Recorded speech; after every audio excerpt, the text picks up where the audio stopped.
What is MyFace? What does your organization do?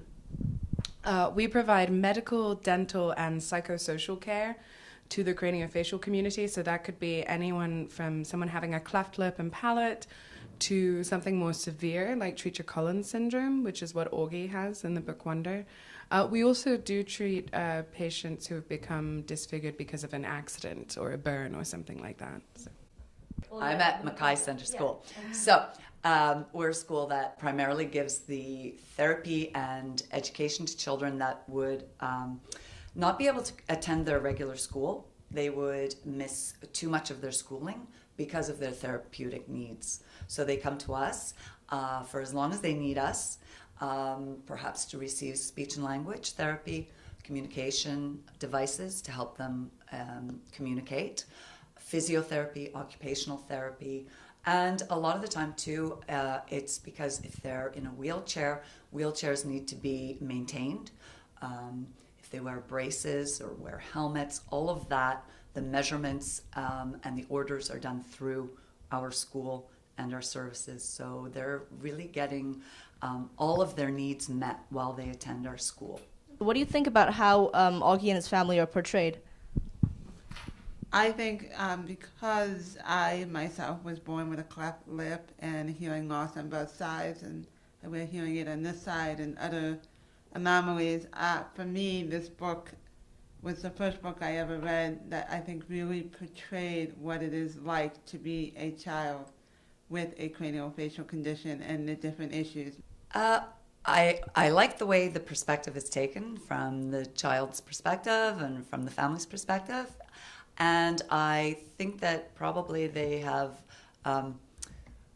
portrayed it in a very, very honest way and a very kind way, so that the reader can actually get a true sense of what it would be like and see the perspective of the child and the family. One of the mottos or one of Mr. Brown's precepts in the novel is when faced with a choice between right or kind, choose kind. So in your work, how does that apply to the people you see? Choosing kindness in the context of our work, I think that's to do with everything we do. We have apartments that people can come and stay in while they're getting surgery, which is to try and keep them comfortable and take a stress off them. It's a very stressful time. Dina also organizes wonderful family events where the kids just get to be kids and hang out with each other, and they play games and dance and eat good food. And I think one of the most important things is addressing the unkindness that the world can present them with and trying to give them some more kindness and also instill in them the importance of it. And I think for our kids, what I've learned within the groups that I do is giving them creative outlets to express what's going on for them. Many of our kids are stared at and teased or excluded, and so how do you let them keep their voice or find their voice that they may have lost when they were younger? So through the support groups we do, and also giving parents and the kids the tools they need for when they are in school. How do they speak up for themselves? How do they